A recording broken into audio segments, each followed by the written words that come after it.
والصلاة والسلام على سید الانبیاء والمرسلین اما بعد فاعوذ باللہ من الشیطان الرجیم بسم اللہ الرحمن الرحیم۔ سورۃ الحاقہ چل رہی تھی اور اس کی تقریباً 35ویں آیت تک ہم پہنچے تھے۔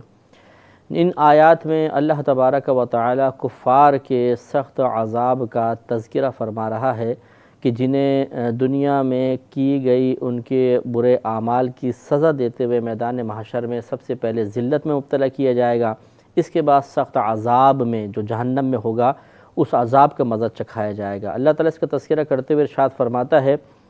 کہ وَلَا طَعَامٌ إِلَّا مِنْ غِسْلِينَ، اور ان کا کھانا اور کچھ نہیں ہوگا سوائے تھوڑے سے دوزخیوں کے پیپ کے۔ معاذ اللہ پیپ سے ویسی اپنی پیپ نکل جائے اگر زخم میں سے تو کراہت پیدا ہوتی ہے، ہاتھ پہ لگ جائے تو اتنی کراہت آتی ہے، جلدی سے انسان دھوتا ہے، اور وہاں پر دوزخیوں کے گندے زخم سے نکلا ہوا پیپ اسے پینے کے لیے دیا جائے گا۔ لا یأکلہ الا الخاطئون، اسے نہ کھائیں گے مگر خطا کار، گناہ گار، جو مطلب کفر میں مبتلا تھے ان کا یہ کھانا ہوگا۔ اللہ تعالی ہم سب کو اس سے ہمیشہ کے لیے محفوظ فرمائے، ہمیں صاحب ایمان رکھے، ایمان پر عافیت کے ساتھ موت عطا فرمائے اور بلا حساب و کتاب داخل جنت فرما دے۔ آگے ارشاد فرمایا کہ فلا اقسم بما تبصرون وما لا تبصرون، تو مجھے قسم ہے ان چیزوں کی جنہیں تم دیکھتے ہو اور ان چیزوں کی جنہیں تم نہیں دیکھتے ہو۔ تو اس سے مراد یا تو یہ ہے کہ جو دنیا میں چیزیں ہیں ان کی قسم اللہ تعالیٰ یاد فرما رہا ہے کہ جو دنیا میں تم دیکھتے ہو ان کی بھی قسم، اور جنہیں تم نہیں دیکھتے ہو یعنی آخرت کے احوال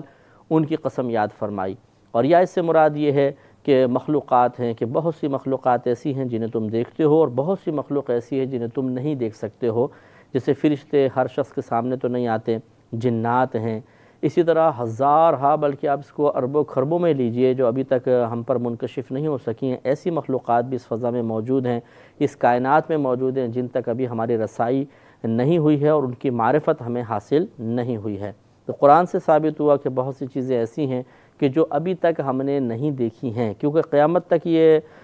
قرآن پاک اتارا گیا ہے اور قیامت تک کے لوگ اس کو پڑھتے رہیں گے اس آیت کو۔ ہر دور میں ان لوگوں کے لیے کچھ ایسی چیزیں ہوں گی جنہیں وہ دیکھ نہیں سکیں گے۔ اِنَّهُ لَقَوْلُ رَسُولٍ کریم، اس کے لفظی ترجمہ تو یہ ہے کہ بے شک یہ قرآن ایک کریم رسول کا قول ہے،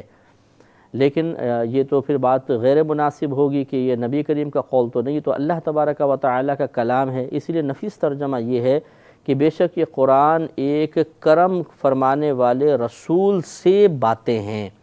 یعنی ضرور یہ اللہ تعالیٰ کی طرف سے ایک رسول سے کلام ہے، رسول سے باتیں ہیں۔ وما ہوا بقول شاعر، اور یہ کسی شاعر کا قول نہیں ہے، جیسے کہ بعض کفار نے دعویٰ کیا کہ یہ قرآن تو شعر ہیں۔ اللہ تعالیٰ نے رد فرمایا کہ ایک تو یہ اللہ کا کلام ہے جو اس نے اپنے حبیب سے فرمایا، یہ کسی شاعر کے کلام نہیں ہے۔ قلیلا ما تؤمنون، اللہ نے فرمایا کتنا کم یہ یقین رکھتے ہیں، کہ ان کو یہ اتنا اندازہ کیوں نہیں ہوتا کہ یہ اتنے بڑے بڑے ان میں فصحاء بلغاء موجود ہیں، اس کے باوجود قرآن کی فصاحت و بلاغت کے سامنے مبہوت کھڑے ہیں، تو پھر یہ کیسے ہو سکتا ہے کہ ایک شخص تمہارے درمیانی رہتا ہو اور پھر وہ ایک ایسا کلام 40 سال کے بعد ایسا کلام کرے کہ تم سب مبہوت ہو جاؤ؟ یہ کیسے ہو سکتا ہے؟ 40 سال تک وہ کلام کیوں نہیں کیا گیا تھا؟ یقیناً یہ اس رسول کا اپنا کلام نہیں، بلکہ تمہیں آواز رسول کی آ رہی ہے، بظاہر الفاظ تم رسول کے سن رہے ہو، لیکن حقیقتاً یہ اللہ کا کلام ہے۔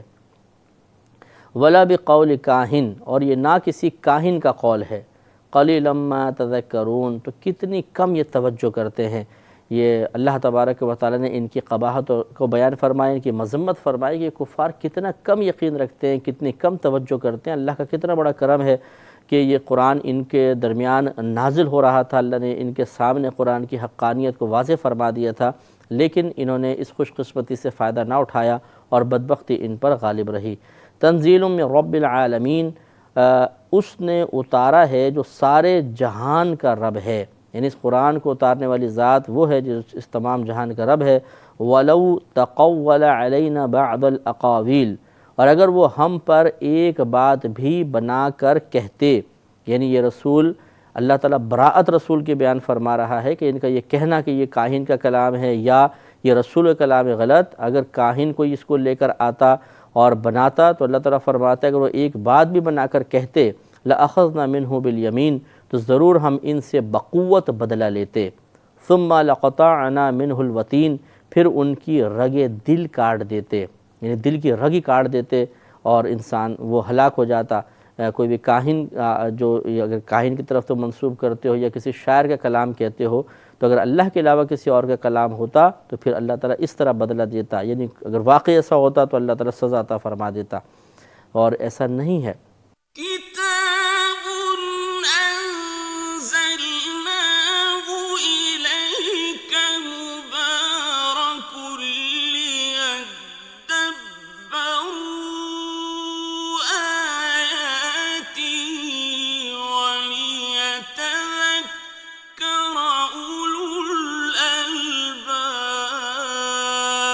وَمَا مِنْكُم مِّنْ أَحَدٍ عَنْهُ حَاجِزِينَ، پھر تم میں کوئی ان کا بچانے والا نہ ہوتا۔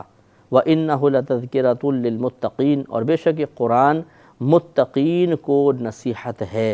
وَإِنَّا لَنَعْلَمُ أَنَّ مِنْكُم مُّكَذِّبِينَ، اور ضرور ہم جانتے ہیں کہ تم میں کچھ جھٹلانے والے ہیں۔ یہ کفار سے خطاب ہے کہ ضرور تم میں کچھ جھٹلانے والے ہم جانتے ہیں۔ وَإِنَّهُ لَحَسْرَةٌ عَلَى الْكَافِرِينَ، اور بے شک وہ کافروں پر حسرت ہے، یعنی بروز قیامت قرآن کا جھٹلانا، نبی کریم صلی اللہ علیہ وسلم کی تکذیب کرنا ان کے لیے باعث حسرت ہوگا۔ وَإِنَّهُ لَحَقُّ الْيَقِينَ، اور بے شک وہ یقینی حق ہے، یقیناً اللہ تعالیٰ کی طرف سے ہے۔ تو فَصَبِّحْ بِاسْمِ رَبِّكَ الْعَظِيمِ، تو اے حبیب کریم، اے محبوب صلی اللہ علیہ وسلم، آپ اپنے عظمت والے رب کی پاکی بیان فرمائیے۔ تو معلوم یہ ہوا کہ اس سورہ میں اللہ تبارک و تعالیٰ نے مومنین کی فضیلت بیان فرمائی، کفار کی مذمت فرمائی۔ ہمیں چاہیے کہ اس قسم کی آیات جب بھی ہمارے سامنے آئیں جن میں مومنین کے تذکرے ہیں تو فوراً اللہ تعالیٰ کی بارگاہ میں شکر ادا کریں کہ اے اللہ بغیر طلب کے تو نے ہمیں مومن بنا دیا، تیری بڑی کرم نوازی ہے۔ اور جب کفار کے واقعات، ان کے قصص، ان کے عذاب کو سنیں تب بھی شکر ادا کریں کہ اے اللہ تیرا بڑا شکر ہے کہ تو نے ہمیں کافر نہیں بنایا، ورنہ اگر ہم ساری زندگی کفر میں گزار دیتے اور موت سے پہلے ایمان کی توفیق حاصل نہ ہوتی تو یہ انجام پھر ہمارا بھی ہو جاتا۔ یہاں تک سورۃ الحاقہ کا اختتام ہوا، اور آج انشاءاللہ سورۃ المعارج کا آغاز ہوگا۔ اس میں 44 آیات ہیں اور یہ بھی مکی صورتوں میں سے ایک ہے۔ بسم اللہ الرحمن الرحیم۔ سأل سائل بعذاب واقع للکافرین لیس لہ دافع۔ یہ نضر بن حارث کے حق میں یہ آیت نازل ہوئی کہ جب اسے بتایا گیا کہ یہ قرآن اللہ کا کلام ہے تو اس کی زبان سے نکلا، اس بدبخت نے کہا کہ اگر واقعی یہ اللہ کا کلام ہے تو پھر اے اللہ ہم پر آسمان سے عذاب نازل فرما اور ہمیں ہلاک و برباد کر دے۔ یہ بعض اوقات ہوتا ہے کہ جو گناہگار قسم کے ہوتے ہیں یہ اسی طریقے سے دوسروں کی نفسیات سے کھیلتے ہیں، اور اس طرح نفسیات سے کھیل کر اور دوسروں کو نفسیاتی طور پہ مروب کر کے اپنے لیے بزرگی کے آثار یا بزرگ پیدا کرتے ہیں، یا اپنے لیے بڑا پن ظاہر کرتے ہیں، اس کو پیدا کر لیتے ہیں کہ دیکھو ہم بہت بڑے ہیں، دوسرا حقیر اور کمتر ہے۔ جیسے تو پھر اس کے لیے ہوتا ہے کہ آدمی نڈر ہونے کا مظاہرہ کرتا ہے۔ جیسے کسی نے کہا کہ بھئی ایسا نہ کرو، اللہ تعالیٰ ناراض ہوا تو جہنم میں ڈال دے گا۔ کیا ہے جہنم؟ ارے ہم دیکھ لیں گے،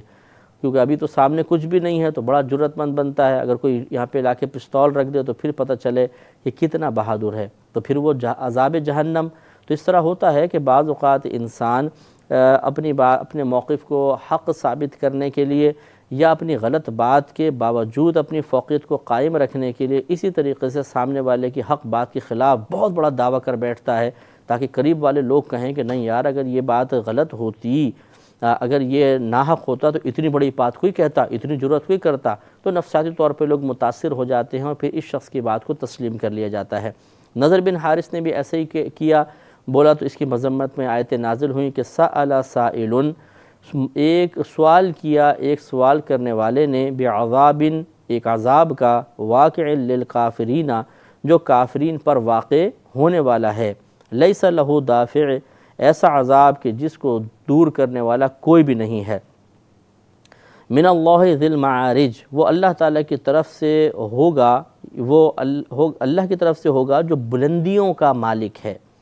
تعرج الملائکۃ والروح الیہ فی یوم، کانا مقدارہ 50,000 سنہ، ملائکہ اور جبریل اس کی بارگاہ کی طرف عروج کریں گے، اوپر کو جائیں گے۔ کانا مقدارہ، کہ فی یومن، ایک ایسے دن میں، کانا مقدارہ، کہ جس کی مقدار 50,000 سنۃ،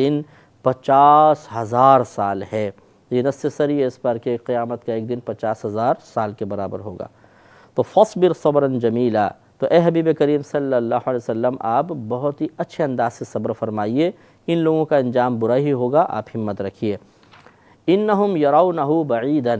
وہ اسے دور گمان کر رہے ہیں۔ کفار سمجھ رہے ہیں بھی تو بہت دور ہے۔ دیکھیں نا اس زمانے کے کفار جو نبی کریم صلی اللہ علیہ وسلم کے دور مبارکہ میں تھے،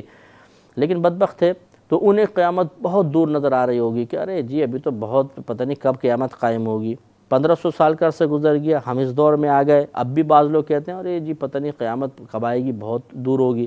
لیکن جس کو ہم دور سمجھتے ہیں وہ ایک دم اچانک قریب بھی آ جائے گی، اس طریقے سے کہ وقت گزرنے کا احساس بھی نہیں رہے گا۔ جو مر جاتا ہے اسے تو پھر قیامت بہت ہی قریب سی محسوس ہوتی ہے، کیونکہ وہ آخرت کے احوال دیکھ لیتا ہے۔ ہمیں تو پھر دنیا کے رنگینیوں نے اپنے اندر اپنے مطلب آغوش میں لیا ہوا ہے، ہمیں جکڑا ہوا ہے، لیکن جو دنیا سے رخصت ہو جاتا ہے، قبر میں چلا جاتا ہے، وہاں کے احوال دیکھتا ہے، تو پھر اس کو کامل یقین حاصل ہو جاتا ہے کہ یقیناً پھر قیامت کے آنے کی خبر بھی سچی ہے، کیونکہ باقی خبریں سچی ہو گئیں۔ اس وقت اس پہ مزید خوف اور دہشت طاری ہوتا ہے، اور پھر اگر کافر مشرک ہوتا ہے، منافق ہوتا ہے، تو اللہ کا عذاب بھی اس پر مسلط رہتا ہے۔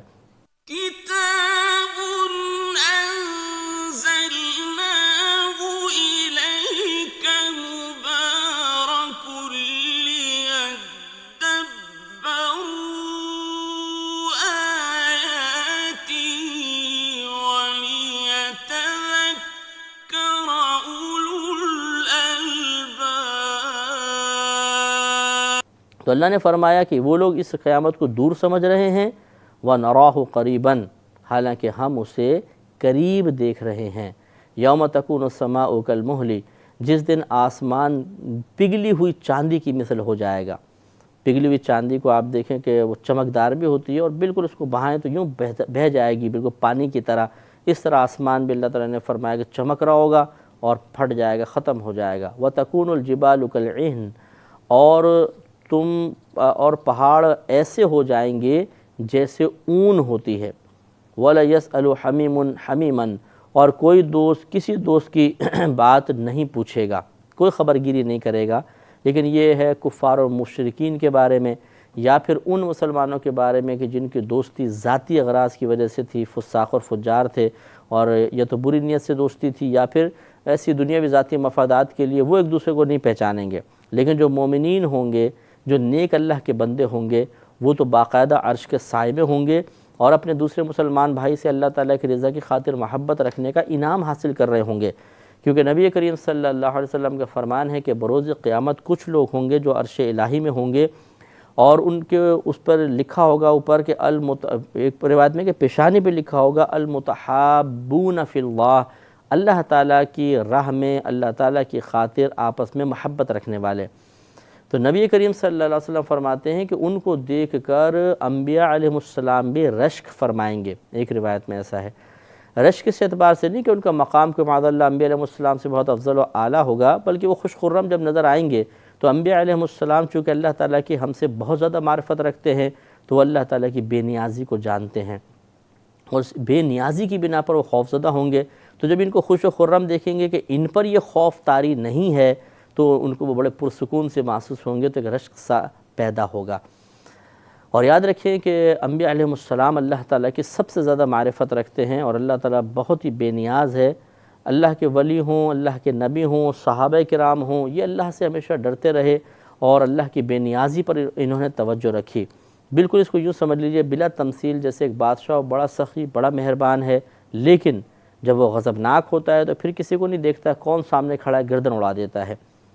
اب آپ اس کے دربار میں داخل ہوں، اور اس بادشاہ کے عالی شان تخت کے ساتھ ایک تخت کے اوپر وزیر صاحب تشریف فرما ہوں، تو شاید آپ کے ذہن میں آئے گا کہ یہ وزیر کتنا خوش قسمت آدمی ہے، کتنے سکون سے بیٹھا ہوا ہے، اور کیا اس کی شان ہے۔ لیکن اس وزیر سے پوچھئے کہ چونکہ اسے بادشاہ کی بے نیازی معلوم ہے کہ اگر تھوڑی سی بات پہ یہ ناراض ہو جاتا ہے تو پھر کسی کو نہیں دیکھتا، تلوار نکال کے گردن اڑا دیتا ہے، تو وہ اس عظیم جگہ پر بیٹھنے کے باوجود خوف زدہ ہوگا، بار بار گھبرا رہا ہوگا کہ ایسا نہ ہو کچھ ہو جائے، ایسا نہ ہو کچھ ہو جائے۔ تو انبیاء علیہم السلام کا معاملہ ایسا ہی ہوگا کہ معرفت الہی بہت زیادہ چونکہ ان لوگوں کو حاصل ہے، ان نفوس قدسیہ کو حاصل ہے، لہٰذا اس معرفت کی بنا پر وہ خوف میں مبتلا ہوں گے۔ اس لیے جب وہ دیکھیں گے کہ بالکل بے خوف ہے تو ایک رشک سا پیدا ہوگا۔ اس کو میں ایک اور مثال سے سمجھاتا ہوں کہ بعض اوقات جیسے گھر کی بہنیں ہوتی ہیں، سارا دن کام دھندے میں لگی رہتی ہیں، مرد حضرات ہوتے ہیں بیچارے باہر بڑے مصروف آتے ہیں، تو گھر میں جو چھوٹے سے بچے ہوتے ہیں، دودھ پیتا بچہ ہے یا ابھی اسکول بھی نہیں جاتا بچہ، 1 سال 2 سال 3 سال کا بچہ ہے بالفرض، اور وہ کھیل رہا ہے کود رہا ہے، کھلونا سے کھا رہا پی رہا ہے، تو ہم بھی بعض اوقات اس کو رشک کی نگاہوں سے دیکھتے ہیں، بولتے ہیں یاد ہے وہ کتنا کیا بچوں کی زندگی ہے، کوئی پرواہ نہیں، نہ کمانے کی، نہ کھانے کی، نہ کام کاج کی، جب دل چاہا سو گئے، جب دل چاہا اٹھ گئے، تو ہمیں ایک رشک سا آتا ہے۔ حالانکہ نعمتیں ہمارے پاس زیادہ ہیں، شعور ہے، پیسہ ہے، جس طرح چاہو استعمال کرو، بچہ تو مجبور محض ہے، لیکن ہم بعض جہتوں سے اس بچے کو کہتے ہیں بڑا خوش قسمت ہے اور بڑے مزے ہیں بچوں کے، اور اس پر پھر ہم رشک بھی کرنے لگ جاتے ہیں۔ کچھ اسی قسم کی کیفیات میدان محشر میں نفوس قدسیہ کی بھی ہوگی۔ آگے ارشاد فرمایا اللہ تبارک و تعالی نے ارشاد فرمایا، جیسے یہ تھا کہ وَلَا يَسْأَلُ حَمِيمٌ حَمِيمًا، اور کوئی دوست کسی دوست کی بات نہیں پوچھے گا۔ یہ آپ کو سمجھا دیا کہ نیک لوگوں کے بارے میں نہیں ہے، بلکہ یہ گناہگار فساق و فجار اور کفار و مشرکین کے بارے میں ہو سکتا ہے۔ يُبَصَّرُونَهُمْ يَوَدُّ الْمُجْرِمُ لَوْ يَفْتَدِي مِنْ عَذَابِ يَوْمَئِذٍ بِبَنِيهِ وَصَاحِبَتِهِ وَأَخِيهِ وَفَصِيلَتِهِ الَّتِي تُؤْوِيهِ وَمَنْ فِي الْأَرْضِ جَمِيعًا ثُمَّ يُنْجِيهِ۔ بڑی بات اللہ نے ارشاد فرمائی کہ یبصرونہم، وہ انہیں دیکھ رہے ہوں گے، یود المجرم، مجرم تمنا کرے گا کہ لو کاش، یفتدی، وہ فدیہ دے دے، من عذابن، عذاب سے، یعنی عذاب کے بدلے میں فدیہ دے دے، یومئذ، آج کے دن، ببنیہ، اپنے بیٹوں کا، یعنی کتنی خود غرضی طاری ہو جائے گی۔ یہ کافر مجرم ہوگا جو کہے گا کہ آج اگر مجھ سے اللہ تعالیٰ میرے بیٹے مانگ لینا کہ بیٹے دے دو تو تمہیں عذاب سے بچا لوں گا، تو بیٹے دے لوں گا اور اپنی جان چھڑاؤں گا۔ ایسی خود غرضی طاری ہوگی جو قرآن کی اس نص صریح سے ثابت ہے کہ ارشاد فرمایا کہ یود المجرم، خواہش کرے گا مجرم، تمنا رکھے گا مجرم، لو یفتدی، کہ کاش فدیہ دے دے وہ، من عذابن، عذاب سے، یومئذ، آج کے دن، ببنیہ، اپنے بیٹوں کا، وصاحبتہ، اور اپنی زوجہ کا، واخیہ، اور اپنے بھائی کا، وفصیلتہ التی تؤویہ، اور اپنا کنبہ جس میں اس کی جگہ ہے، یعنی پورے خاندان کو میں دے دوں میری جان چھوٹ جائے، ومن فی الارض جمیعا، اور جتنے زمین میں ہے سب کو میں دے دوں، یعنی ایسا اس کی تمنا بڑھے گی، بیٹے دے دوں گا، بیوی دے دوں گا، رشتہ دار خاندان والے دے دوں گا، حتیٰ کہ پوری دنیا میں جتنی بھی چیزیں لوگ ہیں ان سب کو میں فدیے کے طور پہ دے دوں گا، ثم ینجیہ، پھر یہ بدلہ، یہ دینا جو ہے اسے بچا لے، یعنی پھر وہ نجات پا جائے، یہ وہ تمنا کرے گا۔ لیکن کلا، ہرگز نہیں، ایسا نہیں ہو سکتا، انہا لظیٰ، وہ تو بھڑکتی آگ ہے، نزاعۃ للشویٰ، کھال اتار لینے والی، یعنی ایسی خطرناک آگ ہے کہ جیسے لگے کھال پوری اتر کے گر جائے گی۔ تدعو من ادبر وتولی، وہ بلا رہی ہے اس کو جس نے پیٹھ پھیر لی اور منہ پھیر لیا، یعنی پیٹھ دکھائی اور منہ پھیر لیا۔ انبیاء علیہ السلام تبلیغ کرتے تھے، پیٹھ پھیر لیتا تھا، منہ پھیر لیتا تھا، اس کے لیے عذاب ہوگا، یعنی کافر، مشرک اور منافق کے لیے۔ اس پہ مزید کلام جاری رہے گا اگلے پروگرام میں۔ وآخر دعوانا ان الحمدللہ۔